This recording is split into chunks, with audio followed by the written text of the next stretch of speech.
Здравствуйте, дорогие зрители! Сегодня в этом видео я покажу вам, как я устроил настоящий тотальный разнос команды противника, а также сфармил несколько офигительных медалек, не буду спойлерить, вот. Ну, вы, скорее всего, по превьюшке и так поняли, что здесь ожидает, вот. И осталось это продемонстрировать. Стандартный сетап, восьмерки, одна арта, казалось бы, ну, катка должна быть легкой, да? То есть Минотавра у нас сильный танк, очень сильный танк, неплохая броня, то есть ни одна восьмерка нас, по идее, не пробивает ББшками. Вот. Еду на стандартную позицию, как говорится, куда забалансила, да, куда зареспила, туда я и должен ехать, в то направление, вот. То есть игра нам указывает путь и дорогу, а мы всего лишь должны повиноваться. Вот здесь я вижу цель, вот. Не видел препятствий, но видел цель, поэтому стоял и пытался зацелить. Вы, конечно же, так никогда в жизни не делаете. Вот. Всегда нужно сначала занимать позиции. Всегда. Вот. Занял позицию, а с позиции уже можно настрелить урон. Что я хочу сказать по поводу этого момента. Я охренел с того, что Т-103 меня обгоняет. То есть, ну, танк очень медленный мой. Очень медленный. Вот. Мне это не понравилось, я бы, конечно, ему каток сбил, но уже Тим Дамаг отвлечен, но это шутка. Конечно же, я ничего бы ему не сбивал. 2 минуты боя, мы только доехали до позиции, ура. Ура, мы доехали до позиции и пытаемся что-то найти. Что-то нащупать, да, вот нас спихнули сзади, ну я подумал, ну ладно, с кем не бывает, и так и получилось. То есть человек просто, ну, нечаянно это сделал, как бы, поэтому... Не будем на него ругаться.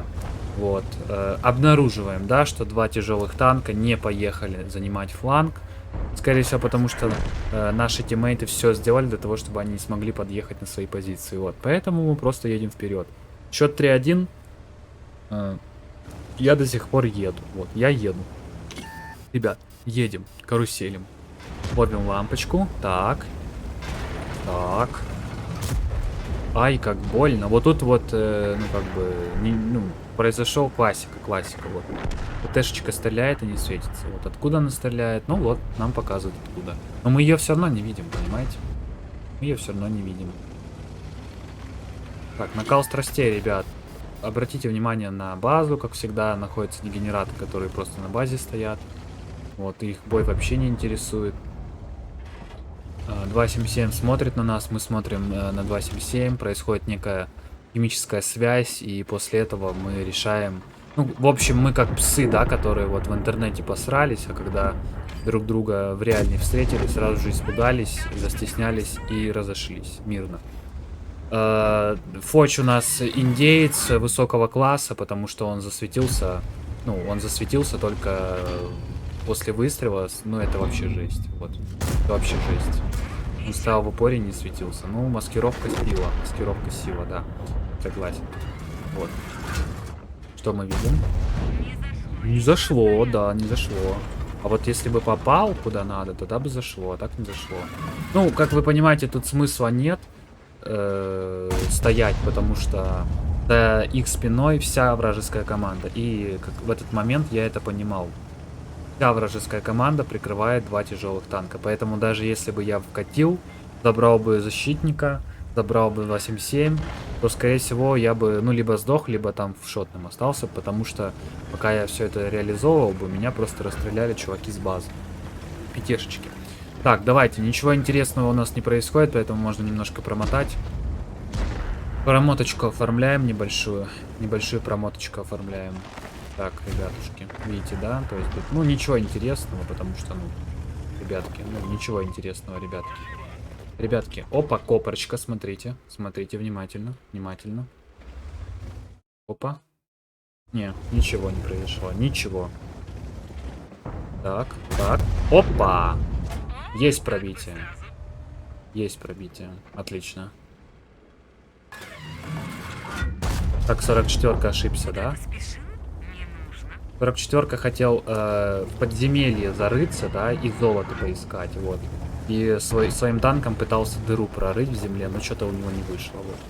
Бывает. Мы ему помешали это сделать. Вот. Помешали ему пробудить вулкан Везувий. Вот здесь у нас гражданин прячется за скалой, а Увы, пока что возможность простреливать скалы есть только у артиллерии, поэтому мы ничего не можем сделать. Увы. Обратите внимание на нашу базу, да, там 3 танка. Скорее всего, что дальше будет происходить, как думаете? Вот ваши ставки. Прямо сейчас можете в коммент написать, поставить на паузу видео и написать в коммент. Вот, казалось бы, ситуация проигрышная, да? Вот, то есть базу мы пропушить не можем, но и при этом нашу базу уже пушат. Как бы, пишите в комменты, ребят. На паузу поставьте и пишите в комменты, что будет происходить дальше. Вот. Тот, кто угадает, он будет большим молодцом и получит лично лайк от меня и от всех моих вторых личностей, вот, или третьих. От всех, ребят. Ничего мы не видим, видите? То есть такой бой получается, что ни хрена не видно. Опа! Опа! Отменяем слежение и переходим в следующее. Оп! А что это? А где снаряд? А где снаряд? А нет снаряда с полного сведения в борт. Прям углом нету. Просто нету. Ни снаряда, ни урона. Ну, вот так и живем. Так и живем. Вот тут, оказывается, прострел был, но... Держу пари, вы тоже о нем не знали. Вот теперь знаете. Теперь знаете, что там есть прострел. Вот. Ничего у нас не происходит, потому что... Ну, а что здесь может интересного происходить, правильно? Обратите внимание, что я сейчас сделал. Обратите внимание, что я сейчас сделал. Обратите. Я увидел, что вся команда противника, которая стояла сзади тяжелых танков, переехала в центр. А это что значит? Это значит, что я могу просто спокойненько ворваться с двух ног, залететь в голову защитнику. Залетели.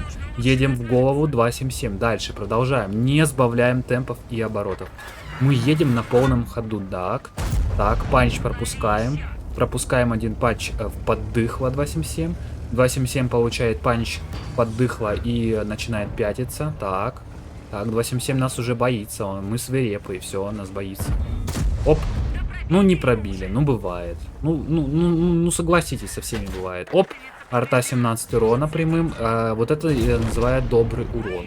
Такой урон, который должен получать любой танк Копра. Стоит, смотрите, целится. Оп. Покарали Копру. Так, что мы начинаем делать? Мы просто начинаем кайтить назад. Вот. Здесь ничего интересного нет, поэтому я промотаю. Мы начинаем кайтить назад и разворачиваемся на то, что сзади нас находится. А кто там находится? Правильно, Лев Олежа. Олег Лев находится сзади. И Су-130 находится слева. Это что значит? Это значит, что нам нужно очень-очень быстро сводиться и не попасть. Все правильно. Все правильно. Едем дальше. Едем дальше. Сейчас вы будете... Ну, короче, вы удивитесь настолько, насколько вообще невозможно удивиться. То есть, вы увидите, насколько я скилловый игрок. Вот. Насколько я скилловый. Смотрите, смотрите, объясняю, что я делаю.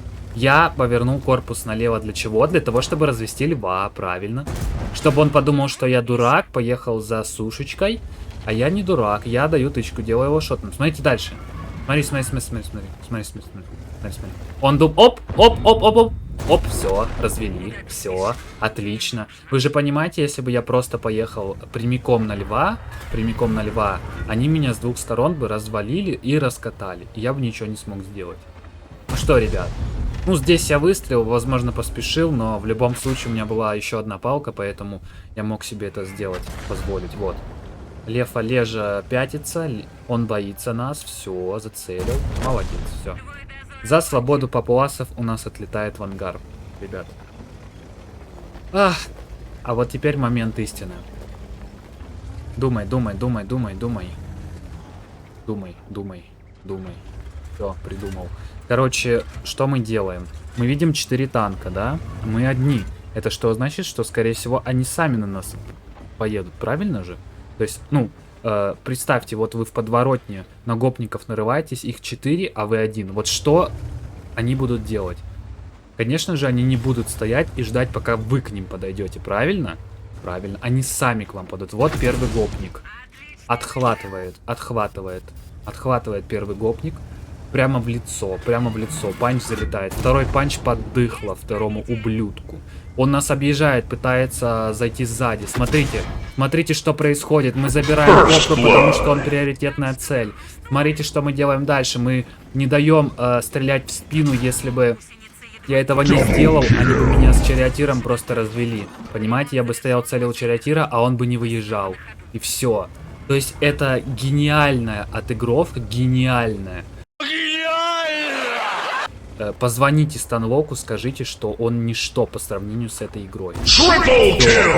Понимаете, они даже не в курсе, сколько у меня снарядов в барабане. Все, мы едем. Все, мы всех раскатали. Всех 3 гопников. Остался босс. Босс гопников, который стоит сзади всегда, понимаете? Это вот тот самый момент, когда... ребята, я проматываю, потому что здесь неинтересно. Я просто поехал на перерез арте. Смотрите на время. На время смотрите. Что у нас получается обычно, да? Сначала идут 3 гопника слабых, да? А потом идет их самый сильный гопник, да? Нет бы сразу всем 4 напасть, но нет. Мы сначала покажем силу ГГ, покажем, что он 3 победил. Потом мы покажем самого главного босса, правильно? Чтобы интерес подогреть у зрителей, а потом его продлить. Вот здесь, на самом деле, я думал, что все, конец. Ну, почему? Потому что арта, она быстрая, да, то есть, ну, ненормальный человек сделал ей такие характеристики, ненормально. Вот, то есть она стреляет с базы, она быстро катается, и у нее несколько типов снарядов. Короче, ненормальный человек в балансе во рту. Смотрите, смотрите, как я его гениально переиграл. Гениально. Гений игры World of Tanks. А на этом все, ребятки. Спасибо, что посмотрели до конца. Я надеюсь, что вы посмотрели до конца. Если вам понравился этот реплей, поставьте лайк, напишите в коммент, да, напишите в коммент обязательно, смогли бы вы в такой ситуации правильно расставить приоритеты и выйти из этой драки победителем, так как сделал это я, ребят. Все, всем спасибо за просмотр, всем пока.